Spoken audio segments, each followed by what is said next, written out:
नमस्कार दोस्तों, कैसे हैं आप सब। आई होप आप सभी अच्छे होंगे। दोस्तों, आज की वीडियो में हम बात करने वाले हैं जो 2 जुलाई को हाथरस में 122 श्रद्धालु की मौत हो चुकी है और कुछ श्रद्धालु ऐसे भी हैं जो जिंदगी और मौत के बीच अभी जूझ रहे हैं।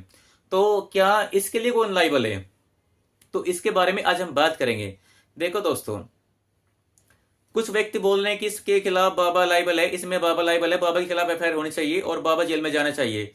और कुछ बोल रहे हैं कि आयोजक के खिलाफ होनी चाहिए, जिसने व्यवस्था कराई है, जो जिसने परमिशन दी है, उसके खिलाफ एफआईआर लॉन्च होनी चाहिए। तो इसमें विभिन्न मत सामने आ रहे हैं दोस्तों।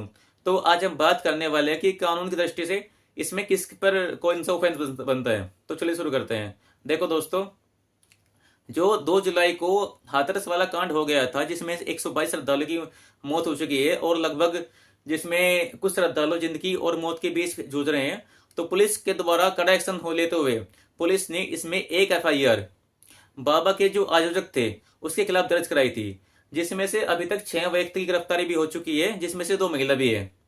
तो पुलिस ने किन सेक्शन में एफआईआर दर्ज कराई थी उसके बारे में आज हम बात करने वाले हैं।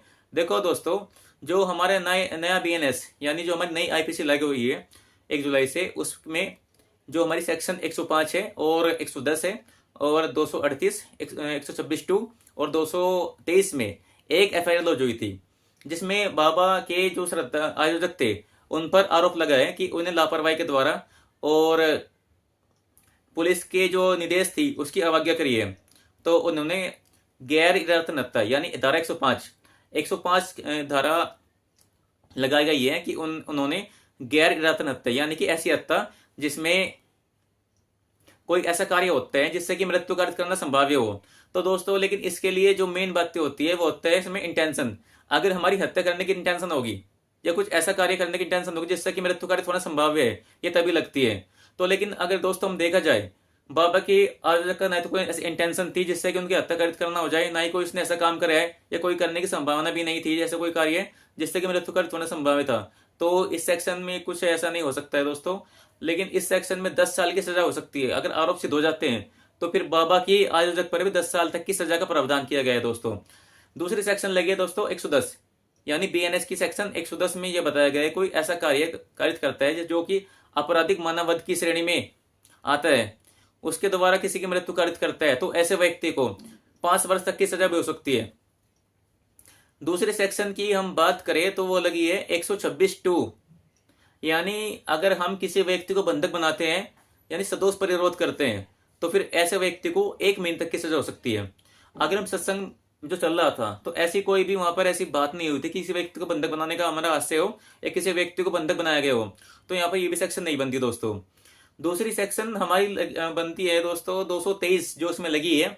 इसमें इस पर आरोप लगाया गया है कि उन्होंने पुलिस के आदेश की अवज्ञा करी है, यानी जो पुलिस ने परमिशन दी थी उसको 80,000 व्यक्ति की परमिशन मांगी गई थी, जो वहां पर सत्संग चल रहा था। वहां ये बताया गया था कि वहां पर 80,000 व्यक्ति आ सकते हैं, लेकिन दोस्तों वहां पर कम से कम 2.5 लाख व्यक्ति आए थे। तो 2.5 लाख व्यक्ति को पुलिस कंट्रोल करने में असमर्थ रही थी, जो उसके आयोजक थे उसको कंट्रोल नहीं कर पाए थे, इसलिए भगदड़ मच गई थी।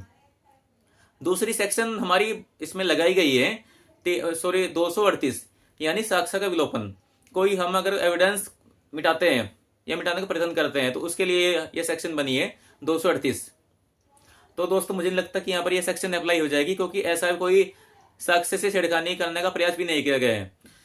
तो लेकिन दोस्तों इस एफआईआर की वजह से इसमें 6 लोगों की गिरफ्तारी हो चुकी है और बाबा के जो आयोजक थे उन पर यह आरोप लगा है कि उन्होंने जब गाड़ी जा रही थी उसकी, तो बाबा जी के चरण रज लेने के लिए, धूल लेने के लिए मैं उनका पीछे किया था, गाड़ी का पीछे किया था। तो यहाँ पर एक बात हो सकती है कि धारा 106 लग सकती है, यानी कि लापरवाही के द्वारा मृत्यु कारित करना, उपेक्षापूर्ण मृत्यु कारित करना। क्योंकि दोस्तों जब बाबा जी की गाड़ी आगे चल रही थी, पीछे पीछे श्रद्धालु भाग रहे थे, तो बाबा जी को चाहे था गाड़ी रुकवा कर उनको संतावना दे, उनको रोके, लेकिन वे चुपचाप वहां से निकल चुके थे। जो उसके पीछे पीछे श्रद्धालु आ रहे थे, उनको भगदड़ मचने के कारण वहां पर 122 श्रद्धालु की मौत हो गई है दोस्तों। तो दोस्तों कानून की नजरों में तो कोई ऐसा ऑफेंस नहीं बनता जिससे कि उनको कोई एफआईआर बाबा के खिलाफ दर्ज हो सके, तो इसलिए उनमें कोई भी उनके खिलाफ कोई भी एफआईआर दर्ज नहीं हो पाई अभी तक।